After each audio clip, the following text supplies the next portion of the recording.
With the lion's share of the killing done beyond the bastion, one exalted bloodthirster marches his army deeper into Cathay. As Khorne expands towards the mountains, traipsing across desert and past warpstone curiosities, they discover something ravenous.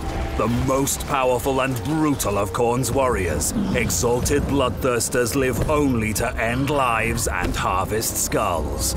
Bloated things rustle the trees, barely contained grunts echo through the hills, and more than one whispered argument finds the bloodthirster's sharp ears. He pulls his army to a halt, ready and eager for a battle to please the god of murder, though perhaps too eager. The minions of Khorne have wandered into the Mountains of Morn, the rightful, hard-earned homeland of the Ogre Kingdoms. The coming conflict between demon and ogre may have been avoided if not for the dim-witted instincts of a trigger-happy Nobler.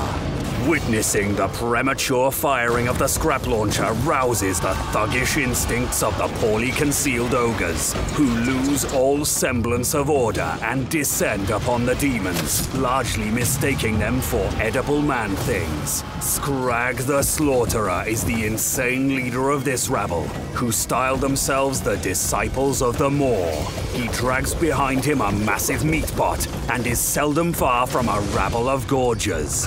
His followers revere him as the legendary prophet of the Great Maw. It is the exalted bloodthirster's grave misfortune to have ventured so close to these creatures' deity, and Scrag's unending delight to have fresh meat for his pot. Noblars are perfect cannon fodder, and even better distractions. Some wear saucepans on their heads, because safety's important. Alas, there's no saucepan large enough to save something so fragile from a marauding Chaos Warrior. Noblars litter the ground and Khorne elates, but not for long. Ogre Bulls charge into the fray, pinning the Chaos Warriors on both sides in a rare display of tactical brilliance. Scrag doesn't remember telling his forces to flank the enemy, and honestly, he's already forgotten it happened. He casts the Maw because he enjoys the sight of impaled flesh squirming on pointy rocks. On the outskirts of the battle, Mournfang cavalry have been biding their time, waiting for an opportune moment to strike. With the exalted bloodthirster distracted by the giant, the cavalry set their sights on a flagging Blood Reaper and valiantly charge into battle, only for their prey to be snatched away by a Firebelly's flamestorm.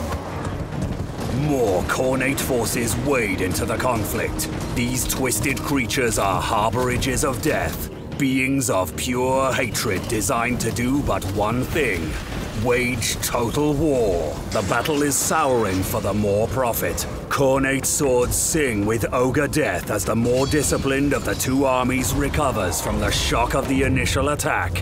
Driven back and on the defensive, Scrag has one last trick up his sleeve. He casts Troll Guts on himself, which does wonders for his own survivability but little to benefit his dwindling army. Scrag's true ace in the hole.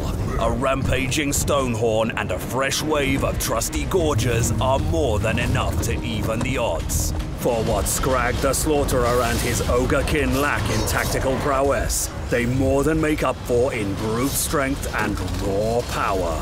Their home, as hardy and intimidating as they themselves, may prove to be quite the undertaking for the demons of chaos. There is, after all, a reason Cathay and Kislev both venomously avoid venturing too deeply into the Mountains of Morn.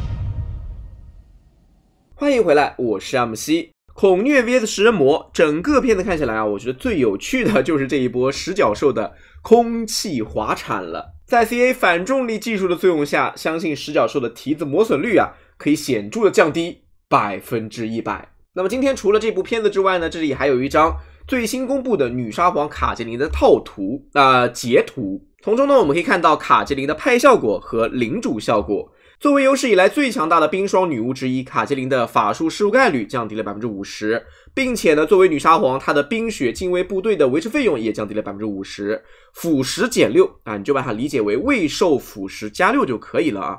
此外，在派系效果方面，卡捷琳呢拥有6点的掌控力加成，那么也就是说整个国内的公共秩序呢基本上不成问题。